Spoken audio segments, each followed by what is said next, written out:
కొంతమంది తీవ్రంగా మాట్లాడుతున్నట్టుగా దానికోసం కూడా ఆయన మాట్లాడి ఉండొచ్చు. సార్ మళ్ళీ ఆడాలపై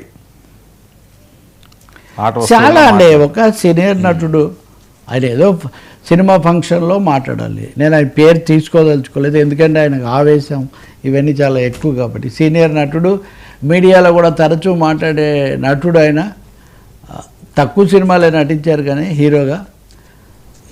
ఆ వేదిక మీద ఒక మహిళ చీర కట్టుకున్నారు. బాగున్నారమ్మా, చీర కట్టుకున్నారు, ముచ్చటగా అన్నాడు. ఉందా డైలాగ్?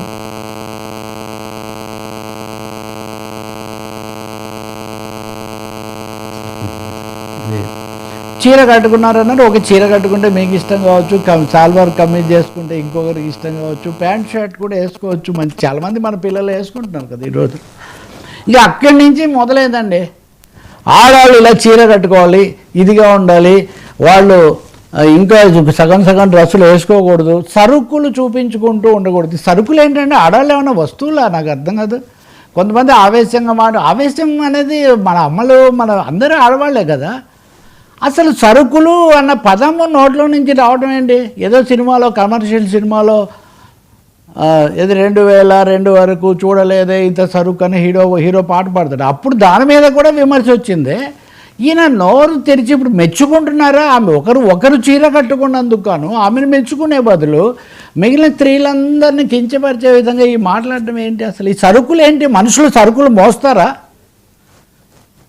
ఇందులో సంస్కారం కనిపిస్తుందా, సాంప్రదాయం కనిపిస్తుందా? నిజంగా చెప్పి ఇది సంస్కారవంతమైన మాట అయినా వాళ్ళకి సంస్కారం ఉందో లేదో వదిలేద్దాం. మహిళలను పట్టుకొని, గౌరవించాల్సిన మహిళలను పట్టుకొని సరుకులు చూపించటం. ఇప్పుడు షార్ట్స్ వేసుకుంటున్నారండి అబ్బాయిలు, లేదు బనియన్ల అడ్వర్టైజ్మెంట్లకు మొత్తం వట్టి అండర్వేర్ వేసుకొని కనిపిస్తున్నారండి. వాళ్ళేమంటలేదే. ఇవన్నీ మాట్లాడితే కొంతమందికి నచ్చకపోవచ్చు. ఇక్కడ ఇంకో ఘోరమైన విషయం ఏమంటే, అనడం ఒకటైతే నేను ఇలా అంటే బయలుదేరుతారండి, వెంటనే స్త్రీ స్వాతంత్రం ఇదంతా అని బయలుదేరితే, స్త్రీ స్వాతంత్రం అని బయలుదేరకూడదా? నేరమా? స్త్రీ స్వాతంత్రం మీకు ఇష్టం వచ్చినట్టుగా మనుషులను వస్తువులతో పోల్చి సరుకులు అనే స్వాతంత్రమేమో మీకు ఉంటుంది, వాళ్ళకేమో వాళ్ళకి నచ్చిన బట్టలు వేసుకొని వాళ్ళకి నచ్చినట్టు బయటకు వచ్చే స్వాతంత్రం మటుకు ఉండదు. ఏం మాటలు ఇవి? బాధ్యత రహితమైనవి. నేను ఇక్కడ ఇంకో మాట కూడా చెప్తున్నా. మొన్న ఈ మధ్య ఒక సినిమా ఫంక్షన్లో ఒక మంచి పాత్ర వచ్చింది, అందరూ బాగానే ఉన్నారు అనుకున్నారు. ఆ పారవస్యం చాలా పెరిగిపోయి కింద కూర్చొని నీ అని మొదలుపెట్టి ఆ డైలాగ్ కూడా వేసాడు ఆయన. మరి ఏం సంస్కారం అది? మాత్రం నాకు వ్యక్తిగతంగా ఎవరి మీద ఏమీ ఉండదు, ఆ అంశమే లేదు. కానీ ఈ ధోరణులు మీడియా, సోషల్ మీడియా యుగంలో ఇలా పెంచుకుంటూ పోతే ఇదంతా ఏదో సాంప్రదాయం అనే పేరుతో, ఇంకో దాని పేరుతో వాళ్ళేం అదేం చేయలేదే. ఒకసారి మాట్లాడింది ఒక ప్రముఖ నటి, ఏమనంటే చీర కూడా ఎంత అసభ్యంగా కట్టుకోవచ్చో నేను మీకు చూపిస్తాను. చీర కట్టుకొచ్చి అసభ్యత మనం ధరించే తీరులో, మనం దర్శించే తీరులో ఉంటుంది తప్ప వస్త్రంలో ఏమీ ఉండదండి. చాలా కాలం చీరల్లో కూడా చాలా క్లబ్ సాంగ్స్ వీటిలో కూడా ఉంటాయి కదా. అసలు అంటే వీటి అన్నింటిలో ఒక కనిపించినటువంటి దుర్భాషలు ఇవి.